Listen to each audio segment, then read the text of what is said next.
Imagine a world where the global economy is on the brink of collapse, and the culprit is not a pandemic or a natural disaster, but a trade war sparked by the imposition of secondary tariffs on Russia. This is the stark reality we're facing today, and it's a crisis that could have far-reaching consequences for businesses and consumers alike. But here's where it gets controversial.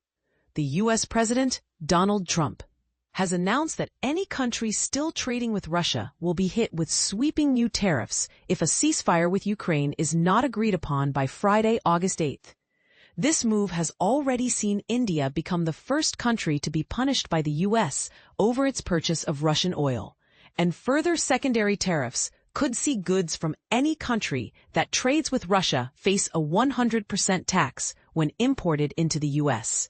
The implications are staggering, and the global economy is holding its breath as it waits to see how this will all play out.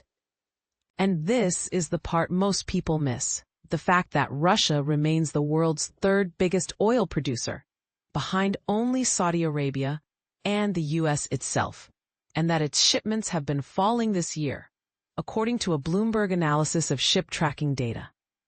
The key channel by which secondary tariffs on buyers of Russian energy could impact the global economy would be through the level of energy prices, says Kieran Tompkins from the consultancy Capital Economics. If the tariffs work, they will cut the flow of Russian oil and gas to global markets, and with less supply, prices could go up, just as they did when Russia launched its full-scale invasion of Ukraine in 2022. That led to a spike in inflation around the world, and President Trump says he isn't worried because of record U.S. oil production. But Mr. Tompkins points out that this time there are also other reasons to suggest the impact on prices would not be as marked, such as the fact that OPEC Plus has significant spare capacity to draw upon. Russia has devised a whole system for avoiding existing sanctions, which could be useful for helping its trading partners avoid the secondary tariffs threatened by Trump. For example, its so-called shadow fleet, consisting of hundreds of tankers with obscure ownership, could be used to conceal the origin of exported Russian oil and gas. Sanctions maintenance is as big a task as the imposition of sanctions in the first place, says U.S. sanctions expert Richard Nephew of Columbia University. That's because the party that is being sanctioned takes steps to evade them. Since the invasion of Ukraine in 2022, India has been the second biggest buyer of Russian oil. According to the Center for Research on Energy and Clean Air, they're fueling the war machine, and if they're going to do that, then I'm not going to be happy, President Trump told U.S. outlet CNBC on Tuesday. A day later, Trump signed an executive order hitting India with an additional 25% tariff over its purchases of Russian oil, and raising the total tariff on Indian imports to the U.S. to 50%, among the highest rates imposed by the U.S.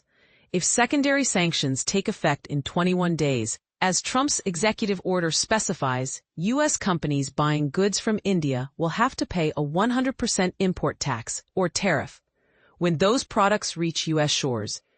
The idea is that it makes these goods so expensive that U.S. businesses will choose to buy them cheaper from elsewhere, resulting in lost revenue for India. That, in turn, is supposed to deter India from buying Russian oil, and if Russia is left unable to sell its oil elsewhere because other countries face the same predicament, it will have less cash to finance the war in Ukraine. One way in which Americans could experience higher prices as a result of new secondary tariffs is in their purchase of mobile phones from India. U.S. firm Apple is moving much of its iPhone production to India. In particular, the manufacturing of handsets that it wants to sell in the U.S. If these products are subject to the new tariffs, prices could rise significantly for U.S. consumers. That is because tariffs are paid by the companies that import goods, and those companies tend to pass most, if not all, of their cost increases on to their customers. Imports to the U.S. from India were already facing a 25% tariff as part of President Trump's broader trade shakeup. India's government has accused the U.S. of double standards, pointing to Washington's own continued trade with Russia. The vast majority of that trade is made up of U.S. imports from Russia, which amounted to just over $3 billion last year, although that's just 10% of 2021 levels. That trade is dominated by U.S. purchases of raw materials for nuclear energy and fertilizers. Russia is a major global supplier of both. But here's the question. Will these tariffs actually work, or will they just lead to a trade war that hurts everyone involved? And what about the impact on the global economy? Will it be a minor blip or a full-blown crisis? The answer, much like the situation itself, is complex and multifaceted. What do you think? Will Trump's tariffs be the solution to the crisis in Ukraine, or will they just make things worse? Let us know in the comments.